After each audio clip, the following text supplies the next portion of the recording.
qual que é a linha na gaveta segurança pública da sua proposta. Imposição da lei e da ordem num país que optou pelo caos nos últimos 30 anos. Houve uma opção política do Brasil pelo caos. E essa opção se deu como uma espécie de um trauma que a gente teve das violações de direitos humanos no período da ditadura militar. A gente teve um período em que houve violações, portanto, não só o legislador, mas a academia na área de direito. Eu fiz faculdade de direito lá na USP, na Sanfran, então tem toda a coisa dos direitos humanos, violações, aquilo gerou um trauma. E aquele trauma, não só na cabeça do legislador, mas nos juízes e nos aplicadores do direito, fez com que a aplicação dura das punições fosse feita com muitas ressalvas, com muito medo. Mas o Renan Santos não nega, né? Não nega que houve, porque há quem diga que não. Não nego. Pelo amor de Deus, não nego. Não sou terraplanista. O que eu sei é o seguinte, o trauma não pode fundamentar a formulação de novas políticas públicas. Eu não tenho nada a ver com o período da ditadura, entendeu? Eu não torturei ninguém, não tenho nada a ver, eu não estava no DOPS. Então, o que eu tenho que fazer eu sei que existem facções criminosas, eu sei que existem facções que fazem ocupação territorial no Brasil, eu sei que todos os dias dezenas de brasileiros são mortos em disputas por essas facções, e eu quero acabar com isso. E eu tenho que estabelecer a autoridade do território do Estado brasileiro sobre seu próprio território. Isso é premissa de um presidente da República. Aquele que não faz isso está em descumprimento da sua função constitucional. Não só o presidente, mas o governador. Isso, ponto. Para isso, a gente tem que adaptar um código penal que é dos anos 40. Não existia facção criminosa nos anos 40. As nossas leis de execução penal também são muito antigas. Então a gente tem que aumentar as penas, especialmente para crimes violentos. Nós temos que diminuir a quantidade de prerrogativas que certos criminosos têm, como, por exemplo, a ideia de progressão penal, as saidinhas. Benefícios. Todos esses benefícios. Dosimetria. Exato. E todos eles têm que cumprir as suas penas de maneira integral. Não há progressão de pena para uma pessoa que pegou uma arma e colocou na cabeça de alguém. Até porque aqui no Brasil a gente naturalizou tanta violência que a gente considera às vezes natural. Não, ele apontou uma arma para mim, roubou o celular, mas ele não atirou. Então tá tudo bem. Num país sério, aquele cara pega 30 anos só porque apontou uma arma. Ele virou um juiz da tua vida, ele decide se vive ou morre. Então, aumento de penas e aplicação de um conceito que já passou até a legislação agora, similar a ele, que é a aplicação do direito penal do inimigo, que estabelece um status especial para membros de facções criminosas, qualificado como inimigo, em que certas prerrogativas deles são reduzidas, eles passam a ter presunção de culpa e não presunção de inocência, e aí o Estado pode ir para cima para destruir eles, que é o que eu quero fazer. Eu quero em 1 ano eliminar as ocupações territoriais no Brasil. Ocupação territorial no Brasil, o presidente da República tem que derrubar em 1 ano. Não pode existir bairro ou cidade no Brasil tomada por facção. Morro, comunidade, Porto Santos, fronteira. Para isso o senhor precisaria da colaboração de governador, de prefeitos. Mas a beleza de ser presidente é assim, se ele não quiser colaborar, eu boto um estado de defesa no estado dele e eu faço com a polícia. Que é o meu problema com o governador do Ceará, que me processou. Quer colaborar, mano? Vamos colaborar, né? Não quer colaborar? Fica tranquilo, eu boto um estado de defesa, eu assumo o comando da polícia ali junto com as Forças Armadas e eu destruo. Eu vou fazer em colaboração. Quem não quiser colaborar, aí eu faço em colaboração. Agora, eu queria entrar em um ponto específico da violência, já que o senhor disse que está enfrentando uma certa dificuldade ou estava com o público feminino, eu queria saber se o senhor vai conseguir responder uma pergunta que está difícil para pré-candidatos, seja a qual cargo for, a responderem de forma muito específica, que é violência contra a mulher. Com esse recorde de casos que nós enfrentamos, há uma confusão em relação ao que precisa ser feito. É a conscientização, é claro que a conscientização ela é ultra necessária, é o que vai acabar com a violência contra a mulher a longo prazo, talvez nas próximas gerações. Posso fazer uma Hoje, pergunta? Claro. A conscientização acabaria com a violência? Então, quando você cria ou quando você melhora a educação e a conscientização sobre como os homens ou meninos têm que tratar, encarar as relações, toda essa estrutura patriarcal, você evita episódios de violência. Essa pergunta tem uma resposta já. Se eu estou entendendo Eu bem. acho que não, viu? O que muda é lógico, assim, o que uma lógica punitivista. É óbvio, o que para uma pessoa violenta é a força maior. Mas são duas coisas que andam em paralelo, não? Elas podem entrar em paralelo, mas a pessoa que comete o crime violento no Brasil, em geral, é uma pessoa que tem a certeza da impunidade. A certeza da impunidade faz haver o cometimento do crime. Independentemente da conscientização dela ou não. Independente da conscientização.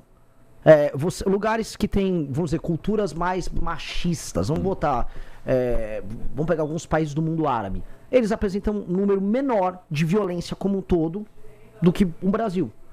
Que pode ser menos machista do que um país, vamos dizer, altamente islâmico. ou uma cultura altamente hierarquizada, patriarcal como a Índia. Quem tem mais crimes violentos, o Brasil ou a Índia? Por mais que eles tenham muitos crimes horríveis contra mulheres na Índia. Tem, ser turista mulher na Índia é um horror. É um horror, não dá pra pisar lá sozinha.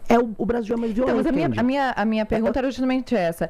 Tem muita gente que defende a conscientização e a educação, e isso é algo que vem a longo prazo. Agora, a curto prazo, o que pode ser feito especificamente para esses crimes?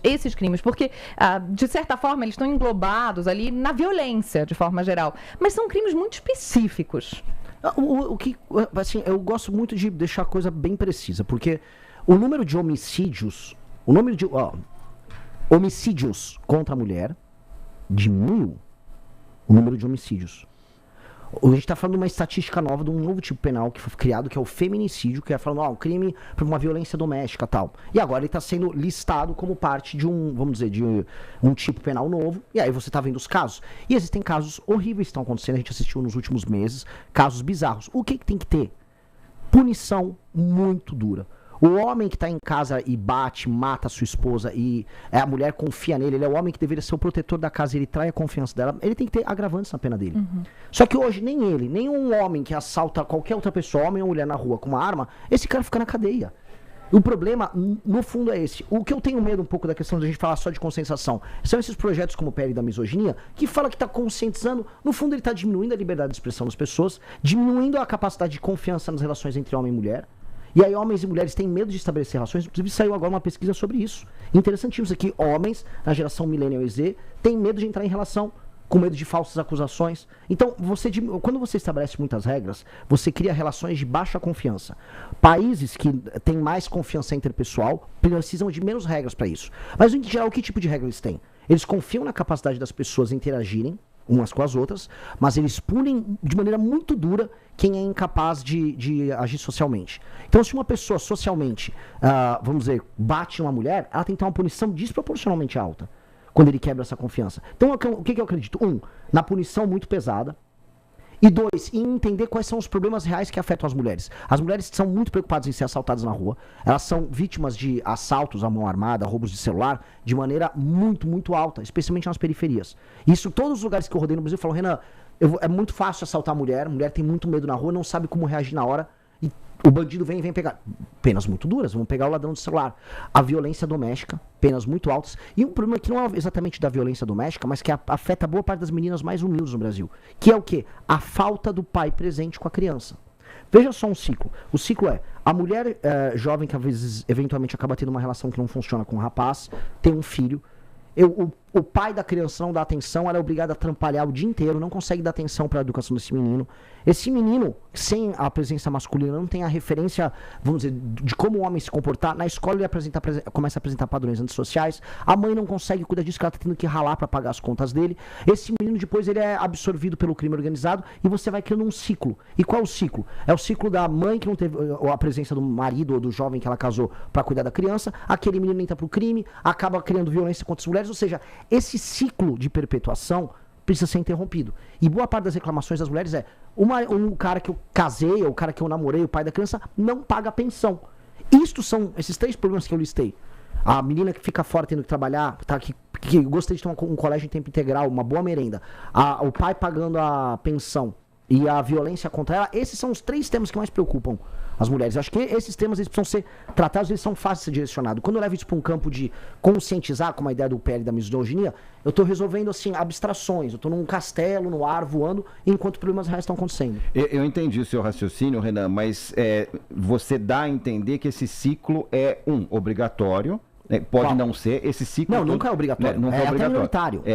Mas a incidência é maior com pessoas mais humildes. Perfeito. E a falta de referência que uma mãe... Vamos colocar aqui, usar essa expressão mesmo. Uma mãe solteira, então, ela não pode ser uma referência positiva. Deixa eu só entender isso. Não, foi isso que eu falei. Tá certo, não, só para entender isso. Não, o que eu tô falando é o seguinte.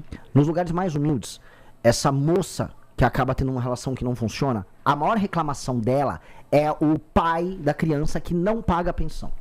E não está presente. Perfeito. E o que as estatísticas mostram? Que a não presença do pai tem um dano para ela, para a criança e para a sociedade colossal. Porque aquele menino ele apresenta notas piores nas escolas e a chance desse menino cair no crime organizado ou cometer delitos é maior do que o menino que teve a presença paterna. Por exemplo, portanto, o maior dano à vida dessa mulher jovem, que teve uma criança, que em geral vai estar mais presente nas periferias, nas cidades menores, é a ausência e o desinteresse masculino no filho que ele teve. E este é um problema que nós precisamos endereçar. Esse é um dos maiores problemas brasileiros, as pessoas têm vergonha de falar dele. E esse é o maior problema que atinge as mulheres, no geral.